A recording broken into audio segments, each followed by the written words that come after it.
রুটি কিংবা ভাতের সাথে খাওয়ার জন্য সবচেয়ে সহজ একটি সবজি রেসিপি নিয়ে হাজির হলাম। আশা করি ভিডিওটি ভালো লাগবে এবং শেষ পর্যন্ত দেখুন।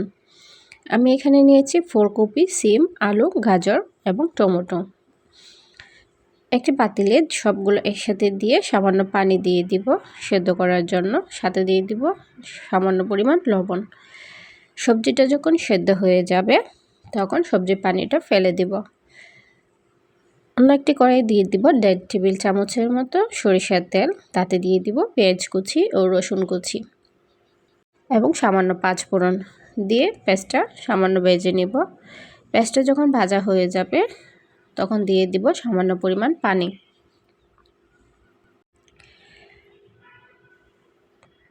এখনও যারা আমার চ্যানেলটি সাবস্ক্রাইব করেনি প্লিজ সাবস্ক্রাইব করে নিন।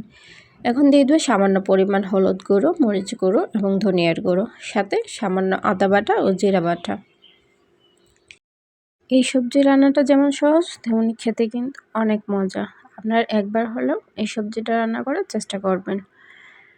মশলাটা ভালো করে কষানোর জন্য দিয়ে দিব সামান্য পরিমাণ পানি, দিয়ে একটি ঢাকনা দিয়ে দিব, সাথে দিয়ে দিব একটি তেজপাতা।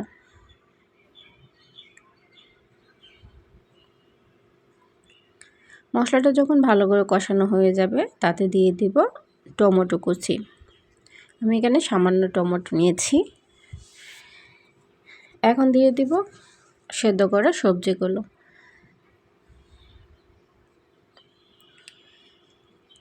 দিয়ে মশলার সাথে ভালো করে মিশিয়ে নিব, সাথে দিয়ে দিব সামান্য পরিমাণ লবণ। সবজিতে আগেও লবণ দেওয়া হয়েছিল তাই সামান্য পরিমাণ লবণ দিয়ে দিব। এখন ভালো করে মিশিয়ে একটি ঢাকনা দিয়ে দিব জাস্ট 2 মিনিটের জন্য। 2 মিনিট পর ঢাকনা খুলে দেখব অনেকটাই পানি বের হয়ে গিয়েছে। সবজিটা আরেকটু সেদ্ধ করার জন্য এবং টমেটোগুলো সেদ্ধ হওয়ার জন্য দিয়ে দিব সামান্য পরিমাণ পানি। আর 5 মিনিটের মতো রান্না করলেই হয়ে যাবে সবজিটা। এখন একটি ঢাকনা দিয়ে দিব 5 মিনিটের জন্য। 5 মিনিট পর দিয়ে দিব হাফ চা চামচের চেয়ে কম গরম মশলার গুঁড়ো, কয়েকটি কাঁচামরিচ ফালি করা এবং কিছু ধনিয়া পাতা দিয়ে ভালো করে মিশিয়ে নেব। মেশানো হয়ে গেলে চুলাটা বন্ধ করে নামিয়ে পরিবেশন করে দেখাচ্ছি যে কতটুকু সুন্দর হয়েছে। সবজিটা একদম সবুজ সবুজ হয়ে আছে। তো ভিডিওটি কেমন লেগেছে অবশ্যই কমেন্ট করে জানাবেন এবং রেসিপিটা কেমন হয়েছে সেটাও কমেন্ট করে জানাবেন। এতক্ষণ আমার পাশে থাকার জন্য সবাইকে অসংখ্য ধন্যবাদ এবং যারা সাবস্ক্রাইব করেননি প্লিজ সাবস্ক্রাইব করে নিন। আল্লাহ হাফেজ।